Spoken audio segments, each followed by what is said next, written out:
was grocery shopping with my MIL when she asked, "Are you still taking those vitamins?" "Yes, why?" I was confused because I thought she wanted us to have children. A woman's purpose is to give her husband children. You should really be trying for a baby. We are trying for a damn baby. That's literally why I'm taking prenatal vitamins. She rolled her eyes like she didn't believe me. I figured it was just another weird MIL moment until I walked into the pharmacy, because the pharmacist handed over my prenatal vitamins and whispered, "These won't work if you're taking other things." Before I could ask what she meant, she'd already turned to help the next customer. The next day, my neighbor caught me buying pregnancy tests. "Still putting up your little innocent facade?" She looked disgusted and shook her head before walking away. I figured my mother-in-law was just spreading rumors about me. Typical old lady BS. But to be sure, I searched my husband and I's bedroom for answers. I found an orange prescription bottle. Damien walked in and froze. "Why do you have these?" I asked, genuinely confused. He lunged forward, trying to grab the bottle. "Those are just..." I pulled it back, Googling the label.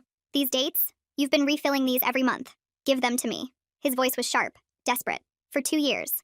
I looked up at him. "That's exactly how long we've been trying." His face went pale. "It's not what you think. You always insisted on bringing me vitamins in bed." The pieces were clicking together. "Said it was romantic. That you wanted to take care of me." "I did want to. You've been switching out my vitamins for abortion medication." I yelled, my voice eerily calm. "Do you have any idea what I've sacrificed?" His face drained of color. "I was offered partner at the firm. Senior partner. And I turned it down for a baby that you made sure would never exist." My voice cracked. "They said new mothers can't handle those hours." Damien sank onto the bed, his face gray. "It wasn't supposed to be like this." "Like what? Like me gaining 40 pounds from fertility drugs?" I lifted up my shirt to remind him of my belly. "Remember what you said? That you still found me attractive despite everything?" "I didn't mean..." I cried for hours in my car after that. My voice was rising. "Do you know where my college friends are right now? With their babies. Their second babies. Please, you have to understand. I haven't seen them in a year. Too ashamed to admit I'm still not pregnant." I was pacing now. "My sister won't even let me hold her baby anymore." "Why?" Damien asked weakly. "She says it's too painful to watch." I laughed bitterly. "My own sister pities me that much." "The money?" he started. $47,000. I cut him off. "My grandmother left me that money. Add our savings. The 401k loan. We'll get it all back and more," he said quickly. "Insurance covered the treatments. I've been collecting the reimbursements. We actually made money." "You've been profiting from this?" I screamed. "Submitting claims for fertility treatments while making sure they'd never work? That's insurance fraud. For treatments that never had a chance." I was almost screaming. "While you were collecting insurance money on babies you killed." Damien reached for me, but I shoved him away. 3 therapy sessions a week. I backed away. Dr. Mackenzie diagnosed me with depression. Tried to put me on medication, but I refused to make sure my fertility levels weren't affected. All because I couldn't understand why my body kept failing. "It wasn't your body. I know that now." I threw my hands up. "But I didn't then. When I was grieving babies that you made sure never had a chance." Damien was crying now, which made me feel better. "When's the last time we made love?" I asked. Without a thermometer, without a calendar, without checking if I was ovulating. He didn't answer. 2 years, I said. 2 years since we've been intimate without it being a medical procedure. I finally stopped pacing and looked at him. Really looked at him. "All while you were feeding me abortion medication." I pulled out the positive pregnancy test from my pocket. "I'm 8 weeks. I didn't want to tell you because I didn't want to jinx it." My hand went to my stomach. "You wanted our baby to be another miscarriage?" The words hung in the air between us. Damien flinched like I'd slapped him. "You're a carrier," he burst out. "Of Huntington's disease. Your father had it. You have it." I stared at him. "What?" His words tumbled out desperately. "You have a genetic mutation. 50% chance for any child. They'd suffer. Die slowly, painfully, before they turned 40. The room spun. "Okay, then we use IVF with genetic testing," I said slowly. "We adopt. We make that choice together." I couldn't. Instead, you made me a murderer without my knowledge. My voice broke. You held me while I cried over negative tests that were actually dead babies. I pulled out my phone and dialed 911. "My husband has been poisoning me, forcing abortions without my consent. I'm currently pregnant and have been unknowingly taking abortion medication." Car doors slammed outside. My mother burst through our front door without knocking. She must have been waiting outside. "You ungrateful girl. We saved those babies from suffering." "I wanted to be a mother," I whispered. "You all knew that. You watched me destroy myself trying." Damien's father appeared behind her. "Son, we need to go. Now." He started pulling Damien toward the back door. The sirens got louder. As I sat there crying, I remembered something else about my father. Something that changed everything. My dad never moved weird or forgot things like Huntington's patients do in those medical videos I'd watched 1,000 times.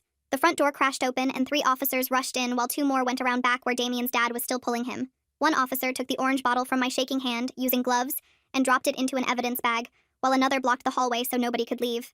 They separated us into different rooms, and I heard Damien's mom yelling about lawyers and rights, while an officer calmly told her to sit down.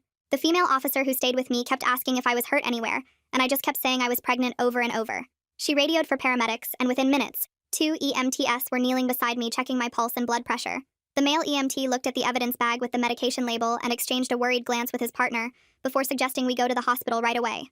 I nodded and let them help me onto the stretcher, even though I could walk because my legs felt like water. They loaded me into the ambulance and the female officer said she'd follow us there to continue taking my statement. The ride took forever, but also happened too fast, and suddenly we were at the emergency room with bright lights and nurses everywhere. They moved me to a bed and started an IV while a tech drew what seemed like 20 tubes of blood. The nurse asked about the last time I took any medication, and I told her about the vitamin Damien gave me that morning, which made her write faster on her clipboard. An ultrasound tech wheeled in a machine and squirted cold gel on my stomach while everyone stayed quiet during the scan. She kept her face neutral, but I saw her pause on certain angles and type measurements with extra focus. The ER doctor came in and ordered more tests, including something called a quantitative HCG and complete metabolic panel. Hours passed with nurses checking on me every few minutes and taking more vitals.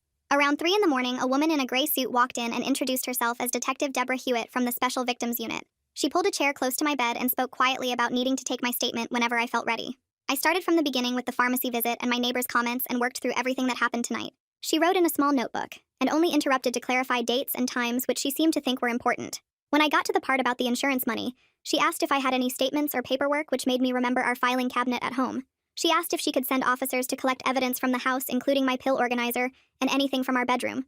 I signed 3 different consent forms, giving permission to search and seize whatever they needed for the investigation. While we waited for test results, I kept thinking about my dad and how his symptoms started with mood changes and confusion, not the movement problems that usually come first with Huntington's. The more I thought about it, the more wrong everything seemed because he never had the dance-like movements that give the disease its name. Detective Hewitt noticed my hands shaking harder and asked what I was thinking about. I told her about my dad, and she wrote down the name of the hospital where he died and said she'd look into it. The sun was coming up when she finally left with promises to stay in touch and a card with her direct number. The moment the hospital discharged me with instructions to follow up with my OB immediately, I called Dr. Munoz's office, even though it was only 7:30. The receptionist heard the panic in my voice when I explained about the medication exposure and promised to squeeze me in that afternoon. I asked if I could go home to shower and change, but the officer who'd been waiting outside said detectives were still processing the scene. She offered to escort me there to grab some clothes and toiletries, but warned me it might be hard to see. The house looked the same from outside, but inside there was black powder on doorknobs and surfaces where they'd taken fingerprints. My bedroom had yellow evidence tape across the door, and I could see gaps where they'd taken things from the nightstand. The officer helped me pack a bag from the hall closet and bathroom, while I tried not to look at the bed where everything fell apart. I wonder what's really going through Damien's mind as he watches everything fall apart. The way he keeps trying to explain but can't finish his sentences makes me curious about how long he's been carrying this secret around. She drove me to the courthouse next, where a woman from Victim Services was already waiting. The advocate introduced herself as Queenie and led me to a small office with tissues and water bottles on every surface. She explained the protective order process and helped me fill out form after form about dates and incidents and fears. My hand cramped from writing, but she said details mattered and encouraged me to include everything I could remember. The judge would review it within 24 hours and decide whether to grant a temporary order before the full hearing. I wanted to call someone, but didn't know who would believe me or understand what happened. Finally, I sent my sister a text with just facts about finding medication and going to the hospital and needing somewhere to stay. She read it immediately according to the little notification, but didn't respond for 10 minutes that felt like hours. When she finally wrote back, it was just an address for a hotel she'd booked and paid for with a note saying we'd talk when I was ready. Detective Hewitt called me 3 hours later asking if I could meet her at the station because she'd already started tracking down the people who'd made those weird comments to me. I grabbed my bag and took an Uber since I couldn't drive myself with my hands still shaking. The police station smelled like old coffee and floor cleaner, and Detective Hewitt met me in the lobby with a folder already thick with papers. She led me to a small room with a recorder on the table and explained she'd found both the pharmacist and my neighbor within 2 hours of starting her search. The pharmacist had been really nervous at first, but when Detective Hewitt explained the situation, she'd broken down crying and said she'd been wanting to report something for months, but didn't have proof. She'd noticed the prescription pattern and recognized the medication as something that shouldn't be taken with prenatal vitamins, but when she'd tried to look up who was prescribing it, the system showed a doctor from 3 states away who'd never treated me. My neighbor's statement was even worse because she admitted my mother-in-law had been coming to her house for coffee every week for the past year, telling her stories about how I was refusing to give them grandchildren on purpose and taking birth control behind my husband's back. The neighbor said she'd believed it because my mother-in-law seemed so sad and desperate for grandchildren, and why would a sweet old lady lie about something like that? Detective Hewitt showed me the written statements, and I had to read them 3 times before the words made sense because seeing it all written down officially made everything real in a way that made my stomach hurt. After leaving the station, I went straight to Dr. Munoz's office, even though my appointment wasn't for another hour, because I couldn't sit still in that hotel room thinking about what might be wrong with my baby. The receptionist took one look at my face and brought me straight back to an exam room where I changed into a gown with shaking fingers. Dr. Munoz came in carrying my file and a box of tissues and didn't say anything at first, just squeezed my shoulder before starting to set up the ultrasound machine. She squirted the cold gel on my belly and moved the wand around slowly while I held my breath watching the screen for any sign of movement. Then there it was, a tiny flicker on the screen, and Dr. Munoz turned up the volume so I could hear the fast whoosh whoosh whoosh of a heartbeat that sounded strong and perfect. We both started crying at the same time, and she had to wipe her eyes before she could take measurements and check all the parts she needed to examine. She printed out 6 pictures for me and explained that while the medication exposure was definitely concerning, the baby was measuring right on track for 8 weeks with good cardiac activity and normal development so far. She scheduled me for weekly appointments to monitor everything closely and gave me her personal cell number in case anything felt wrong between visits. The medical assistant brought in a stack of consent forms for me to sign authorizing release of all my medical records to the police and comprehensive toxicology testing to document exactly what was in my system. I signed every single paper without reading them because I wanted every possible test and record that could help protect my baby and build the case. 3 days later, a thick envelope arrived at the hotel from our insurance company with statements going back 2 years showing reimbursements for fertility treatments that I'd never seen. The checks had all been deposited into an account that wasn't ours, and the amounts added up to almost $30,000 that Damien had been collecting while poisoning me. I called Detective Hewitt immediately, and she came to pick up the statements saying this added mail fraud and insurance fraud to the growing list of charges. She explained that each fake claim he'd submitted was a separate federal crime, and with this many claims he was looking at serious prison time just for the fraud alone. That same afternoon, I went to the bank down the street from the hotel and opened my own account in just my name. The teller was a young woman who didn't ask any questions when I transferred half our joint savings even though my hands were shaking so bad I could barely sign my name. She just printed the receipt and slipped me a card for their domestic violence resource line, along with my new debit card. Back in my hotel room, I spent the next 6 hours writing down everything I could remember about the past 2 years. Every conversation about babies, every time Damien brought me vitamins in bed, every negative pregnancy test, every doctor's appointment, every symptom I'd had that I'd blamed on stress or fertility drugs. The timeline that emerged showed a clear pattern of him refilling the abortion medication the day before each of his romantic vitamin deliveries and scheduling his business trips right after to avoid dealing with the aftermath. Detective Hewitt called the next morning to tell me my neighbor had given a longer statement with more details about my mother-in-law's visits. Apparently, she'd been telling the whole neighborhood that I was a selfish career woman who cared more about making partner than giving her son children, and that I was secretly taking birth control while pretending to try for a baby to keep Damien happy. The deliberate isolation campaign became clear when I realized why none of our neighbors would talk to me anymore and why I'd stopped getting invited to the block parties. Detective Hewitt had also gotten the pharmacy records through a warrant, and they showed the abortion medication being filled like clockwork every month for 2 years, always exactly 1 day before Damien would bring me my special vitamin surprise in bed. The precision of his planning made me run to the bathroom to throw up, because he'd calculated exactly how to hurt me while making it look like love. Dr. Munoz called that afternoon saying she'd written a detailed medical letter for the case explaining exactly what risks the specific medication posed to developing fetuses, including potential birth defects, developmental delays, and increased miscarriage risk. The technical medical terms somehow made it more real and terrifying than when she'd explained it in person, because seeing it written in black and white by a medical professional made it impossible to pretend this wasn't as bad as I thought. While organizing my phone to back up evidence, I found a voicemail from my mother-in-law from 2 days before everything exploded where she said we needed to talk about what was best for everyone, and that sometimes difficult decisions had to be made for the greater good. I immediately forwarded it to Detective Hewitt, who said it was perfect evidence of conspiracy and showed prior knowledge of the plan. 2 days later, I sat in a small conference room at the district attorney's office, while Ada Maggie Coulter spread out folders across the table. She explained the charges they were considering, which included assault, poisoning, reproductive coercion, insurance fraud, and conspiracy. The list kept growing as she flipped through pages of evidence Detective Hewitt had gathered. She was honest about the challenges ahead since reproductive coercion cases were rare and juries sometimes struggled to understand them, but she said the physical evidence was strong, especially with the pharmacy records and the insurance fraud creating a clear paper trail. I signed more forms authorizing them to access my medical records and felt grateful someone was finally taking this seriously. The next morning, Queenie Haynes from Victim Services met me at my apartment with a clipboard and a kind smile. She walked through every room checking windows and doors while making notes about security upgrades I needed. We installed new deadbolts that afternoon, and she helped me set up a doorbell camera that sent alerts to my phone. She gave me a safety plan worksheet to fill out with emergency contacts and safe places I could go if needed. Having someone whose only job was keeping me safe felt like being wrapped in a blanket after being cold for so long. She programmed the domestic violence hotline into my phone and showed me how to send a quick emergency text to 911. That same afternoon, I called the hospital where my father died 7 years ago and asked for his complete medical records. The records clerk said it would take 2 weeks to process, but I paid the rush fee to get them sooner. Something about Damien's claim about Huntington's disease had been bothering me, because I remembered my dad's symptoms differently than what I'd read online about that disease. His decline had been faster, and his confusion had been different from what Huntington's patients usually experienced. I needed to see what his actual doctors had written, not what Damien had told me. These pharmacy records showing medication filled exactly 1 day before each vitamin surprise make me wonder how long Damien spent planning this whole scheme. The neighbor saying his mother visited weekly for coffee to spread lies about birth control. The next day, HR called me in for a brief meeting about medical leave options, My boss had already approved emergency leave, and they explained how short-term disability would work if I needed more time. They didn't ask for details, which I appreciated since I wasn't ready to explain everything to coworkers.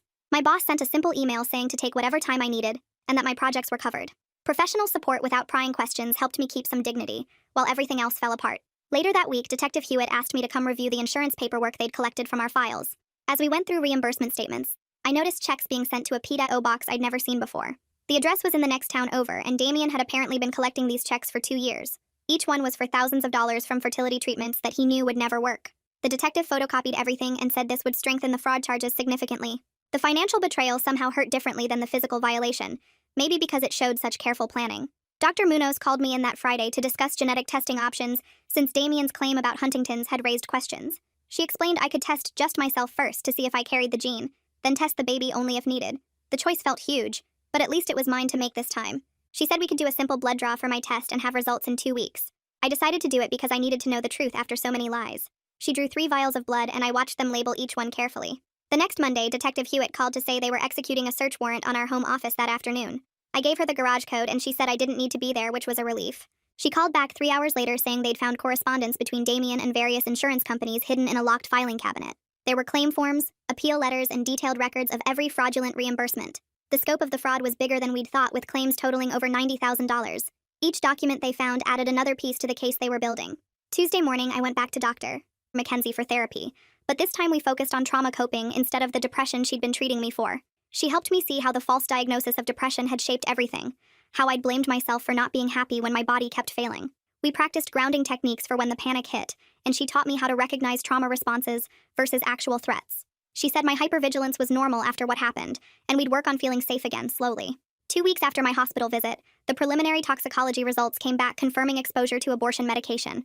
The lab found traces in my system at levels consistent with regular ingestion over time. The timeline matched perfectly with Damien's romantic vitamin deliveries. Seeing it confirmed by science, documented in medical language on official letterhead, somehow made it more real and more horrible at the same time. I threw up after reading the report, even though I already knew what it would say. 3 days later, the bail notification arrived in my email at 6 a.m. He was out on $50,000 bond with conditions including no contact, staying 500 feet away from me, and GPS ankle monitoring. Queenie came over immediately when I called her, panicking. She helped me update all my safety protocols and reminded me the GPS meant they'd know instantly if he came near me. We practiced what I'd do if I saw him somewhere public, and she stayed with me until I stopped shaking. The no-contact order was supposed to make me feel safe, but knowing he was out there somewhere made my skin crawl. The locksmith came that same afternoon and replaced every lock while I followed him room to room with my credit card. He installed deadbolts on doors that never had them and gave me 6 copies of the new keys, keeping one in my car, one at work, one with Queenie, and hiding the others in places Damien would never think to look. The security company arrived next and mounted cameras at every entrance, the technician showing me how to check the feeds on my phone while he drilled holes for the wiring. I documented every receipt, every installation photo, every new security measure in a folder labeled Protection Order Evidence that I shared with Detective Hewitt. My phone buzzed while the technician was testing the motion sensors, and it was Kingsley Fraser from work asking if I needed anything. "I can handle the James presentation next week," he texted. No questions about why I'd been out. I typed back yes immediately, relief flooding through me that someone at work was being normal about this whole mess. He sent back a thumbs up, and the meeting invite disappeared from my calendar, replaced with his name as presenter. That night, I sat at my kitchen table with my laptop and started building a spreadsheet of every symptom I'd had over the past 2 years, every doctor's appointment, every negative pregnancy test. The dates lined up perfectly with Damien's prescription refills, a pattern so clear I couldn't believe I'd missed it before. I color-coded the entries: green for normal vitamin days, red for the days he'd brought me special vitamins in bed, yellow for the days I'd felt sick or had bleeding. The visual made me want to throw my laptop across the room, but instead I shared the file with Detective Hewitt and Maggie Coulter, adding notes about which symptoms happened when. 3 days later, a thick envelope arrived from the hospital where my dad died, his medical records going back 15 years. I spread the papers across my dining table, scanning through test results and doctor's notes until I found what I was looking for. There it was in black and white, a neurologist's assessment from 6 months before he died stating, symptoms consistent with frontotemporal dementia, no indication of Huntington's disease, genetic testing not warranted. My hands shook as I photographed every page, texting them immediately to Detective Hewitt. The whole foundation of Damien's lie, the reason he claimed he was protecting future children from suffering, it was completely made up. Dad never had Huntington's at all.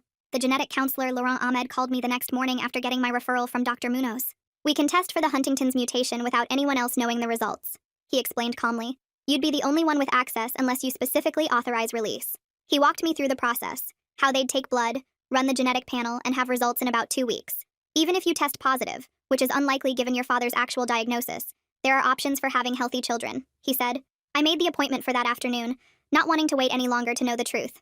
The lab was empty when I arrived. Just me and the technician who drew 3 vials of blood while I stared at the wall. She put a bright yellow sticker on the samples marking them as confidential genetic testing, requiring special handling and restricted access. I signed the form stating only I could receive the results. No exceptions. Not even for medical emergencies. Walking out of the lab felt like taking back control of my own body for the first time in years. 2 days later, Detective Hewitt emailed me the bail hearing transcript, and I read it 3 times, my anger growing colder with each pass. Damien's lawyer had actually stood in front of a judge and argued this was about benevolent intent to prevent suffering, painting my husband as some kind of hero saving hypothetical children from a genetic disease that didn't even exist. The lawyer claimed Damien was trying to protect me from the burden of watching our children die young, that his actions came from love, not malice. The transcript showed the judge wasn't buying it, calling the behavior unconscionable violation of bodily autonomy, but the defense's attempt to spin forced abortion as mercy made me want to scream. I printed the whole thing and highlighted every lie, every manipulation of facts, creating my own annotated version that I sent back to Detective Hewitt.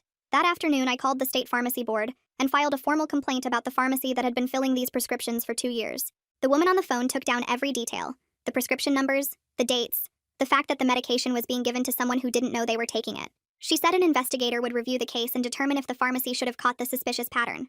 I gave her Detective Hewitt's contact information, and she promised to coordinate with the criminal investigation. My sister texted me while I was finishing the pharmacy complaint, asking if I wanted to meet for coffee the next day. I stared at her message for 5 minutes before typing back yes, picking a place halfway between our apartments. We sat outside despite the cool weather, both of us holding our cups like shields. I need help understanding the insurance stuff, she said without any small talk. Mom won't tell me anything. I pulled out the folder of statements I'd been organizing and walked her through the fraud, showing her the claims, the reimbursements, the money that went to a P.O. box I never knew existed. She took notes on her phone, asking practical questions about coverage and legal implications, never once mentioning babies or pregnancy or any of the painful stuff between us. When we finished talking about paperwork, she reached across the table and squeezed my hand once, quickly, before pulling back. Same time next week? She asked. I nodded, feeling something small and fragile starting to rebuild. So Detective Hewitt finds $90,000 in fraudulent claims hidden in locked filing cabinets? That's quite a paper trail for someone who thought they were being clever. Makes me wonder if Damien actually believed he'd never get caught, or if he just didn't care about leaving evidence everywhere. The next morning was my 8-week follow-up with Dr. Munoz, and I sat in the waiting room surrounded by other pregnant women, trying not to compare myself to them. The ultrasound showed a tiny flickering heartbeat, stronger than last time and measurements that matched my dates perfectly. Everything looks good, Dr. Munoz said carefully, printing out pictures for me. The baby is growing exactly as expected despite everything you've been through. She scheduled my anatomy scan for 12 weeks out, writing the appointment on a card that I tucked into my wallet like a promise. 3 days later, Detective Hewitt called me to her office and spread printed text messages across her desk. Screenshots from Damien's phone that made my stomach turn. The messages between him and his mother went back months, talking about managing my expectations and keeping the situation under control, like I was some kind of problem to solve. One message from his mother said she'd talked to the pharmacist about being discreet. Another mentioned how she'd been telling neighbors I was being difficult about having kids. Detective Hewitt pointed to dates on the messages that matched up with my worst days. The days I'd cried in fertility clinic parking lots while they were planning their next move. She slid the papers into a folder and told me these would help build the conspiracy charges, that the planning made everything worse legally. The next afternoon, I met with Maggie Coulter at the courthouse, and she walked me through a whiteboard covered with different charge levels and sentences. She explained that first-degree assault carried more time than reproductive coercion, but proving intent was harder, and the insurance fraud charges were federal, which meant different courts. She drew circles showing how plea deals worked, how they might offer to drop some charges if he admitted to others, and warned me that most cases ended in pleas, not trials. Her honesty helped me understand what was realistic instead of what I wanted, which was him in jail forever. That evening, I pulled out every document from my grandmother's estate, spreading bank statements and withdrawal records across my kitchen table. I added up every penny we'd spent on fertility treatments, the loans we took out, the savings we emptied, writing each number in a notebook until the total made me dizzy. $47,000 from my inheritance, $12,000 from our joint savings, $8,000 from the 401k loan, plus interest we were still paying. I photographed every page and emailed them to Detective Hewitt, then made copies for the insurance investigator who was building her own case. 4 days later, the doorbell rang and I signed for a certified letter from the genetic testing lab, my hands shaking as I opened it. The results were clear in black and white. No Huntington's mutation detected, no carrier status, nothing that would have passed to any children. I read it 3 times before the rage hit, remembering all his tears about protecting future babies from suffering when there was never any risk at all. I called Detective Hewitt immediately, and she came to pick up the results herself, saying this destroyed their whole defense strategy. She took my official consent to use the results in court, explaining how this proved the entire foundation of their actions was a lie. The insurance fraud investigator showed up the next morning with a recorder and dozens of questions about the fertility clinic visits. She went through each claim Damien had submitted, showing me his signatures on forms claiming treatments that he knew would never work because of what he was doing. Halfway through, she noticed my hands shaking and got up to get me water from my kitchen without asking, then waited while I steadied myself before continuing. She explained that insurance fraud over $25,000 became a federal crime, which meant the FBI might get involved, and asked if I was prepared for that level of investigation. My mother called that night, and I almost didn't answer but decided to face it head on. She started talking about how Damien's parents had convinced her it was for the best, how they showed her articles about Huntington's, how they made her believe she was protecting future grandchildren. I cut her off and told her she chose to believe strangers over her own daughter, that she watched me suffer for years and did nothing. When she tried to argue, I said I needed space to heal and hung up, then blocked her number for the first time in my life. The power of that simple action, pressing that block button, felt like taking back a piece of myself. 2 days later, Dr. Mackenzie worked with me on testimony preparation, teaching me grounding techniques for when memories got overwhelming. She had me practice telling my story while pressing my feet into the floor, focusing on physical sensations instead of getting lost in the emotions. We went through the worst parts over and over until I could say them without crying, not because I didn't feel it, but because I could control how I showed it. She taught me to pause and breathe when lawyers would try to confuse me, to ask for questions to be repeated if I needed time to think. The skills felt like armor I was building, protection for whatever legal battles were coming. That Saturday, I forced myself to try a prenatal yoga class at the community center, picking a spot by the door in case I needed to run. The other pregnant women chatted about nurseries and names while I focused on not panicking, on just breathing and moving my body that still didn't quite feel like mine. But I made it through the whole hour, even the meditation at the end where the instructor talked about connecting with our babies. Walking to my car afterward felt like climbing a mountain, but I'd done it. I'd been in a room with other pregnant women and survived. Monday morning, Maggie called with news about a plea offer from Damien's lawyer, asking me to come review it that afternoon. She explained it wasn't what I wanted, but it was something. 18 months for assault, 3 years for insurance fraud, sentences to run concurrently, which meant he'd serve 3 years total. The reproductive coercion charges would be dropped because they were harder to prove, and the conspiracy charges would be reduced. She said this was actually better than many cases got, that juries sometimes didn't understand reproductive coercion, that having him admit guilt and serve time was still justice even if it wasn't enough justice. I sat at my kitchen table that night with a legal pad and started writing my victim impact statement, focusing on the choices he stole from me, rather than how sad I felt about it. My hands shook as I wrote about consent and autonomy, about medical decisions made without my knowledge, about the right to know what was happening to my own body. I kept crossing things out and starting over, trying to find words that would make the court understand without sounding like I was asking for pity. The draft took 3 hours, and when I finished, I folded it carefully and put it in my desk drawer, not ready to send it yet, but needing to have my truth written down somewhere. Weeks passed and my belly grew rounder, the baby moving more each day, tiny kicks that reminded me this one was real and alive despite everything. At my 20-week anatomy scan, the technician measured every part of the baby while I held my breath, waiting for bad news that never came. Dr. Munoz came in after reviewing the images and actually smiled. A real smile, not the careful professional one, as she showed me how everything was measuring perfectly normal. We both let out this long breath at the same time, neither of us realizing we'd been holding that tension for so long. The restraining order hearing came 2 weeks later, and I wore my most professional outfit, the one from before pregnancy that barely fit anymore. I sat in the witness chair and answered every question clearly while Damien's lawyer kept trying to make it sound like I was overreacting to a marital disagreement. The judge, an older woman with sharp eyes, saw right through it and extended the protective order for 2 full years, adding specific provisions about third-party contact through family members. Maggie called me the next afternoon to say the insurance investigator's report had come in, and she was filing additional fraud charges based on the evidence. The case was getting stronger with each document they found, each forged signature, each false claim he'd submitted while I thought we were trying for a baby. Kingsley came over that weekend with his laptop and helped me build a detailed spreadsheet showing every penny we'd spent on fertility treatments, every lost opportunity, every financial decision I'd made thinking we were building a family. Using my professional skills for this, organizing data and calculating damages, made me feel competent for the first time in months. I spent Sunday afternoon going through our photo albums, packing away every picture with his parents, but keeping the ultrasound images on my refrigerator where I could see them every morning. Choosing what to keep and what to store felt like drawing boundaries around my life, deciding what belonged in my future and what needed to stay in the past. The insurance investigator called Monday to tell me they were starting their own civil case against Damien, separate from the criminal charges.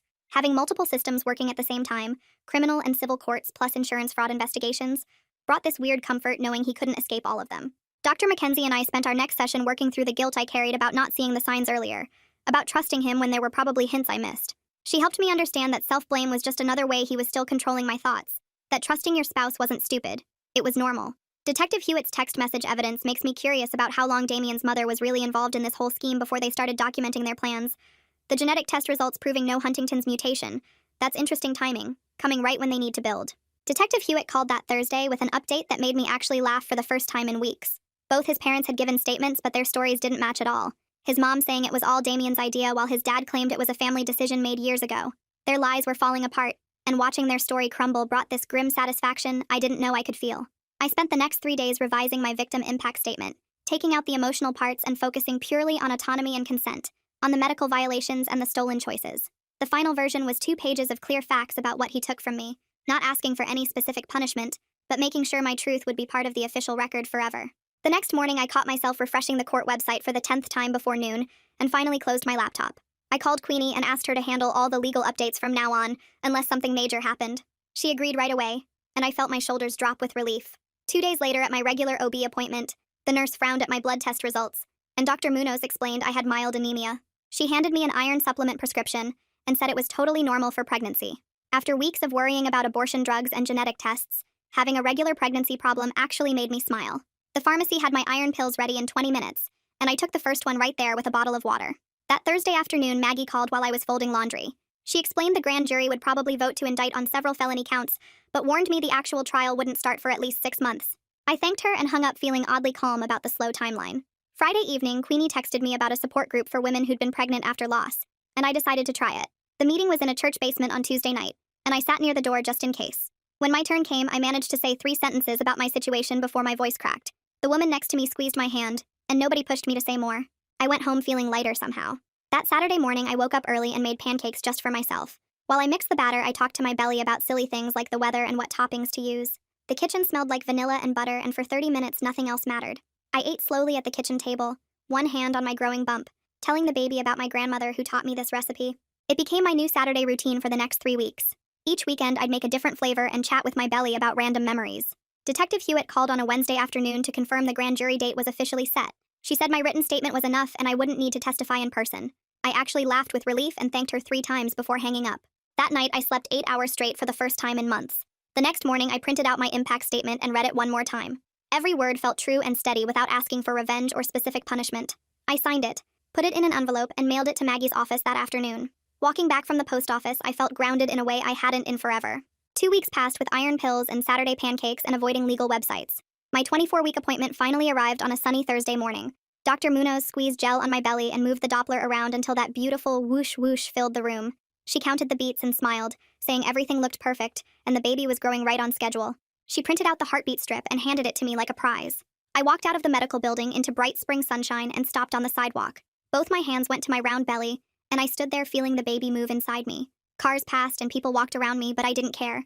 For the first time since finding those pills in our bedroom, since learning about the conspiracy, since discovering the lies about my dad, I felt actual hope bloom in my chest. This baby was real and strong and mine. The nightmare wasn't over, but I was going to be okay. We were going to be okay. Well, folks, that's been quite a ride. Really appreciate you hanging out with me and letting me ramble through all these thoughts today. It's been fun wondering about it all together. If you made it to the end, drop a comment. I love reading all your comments.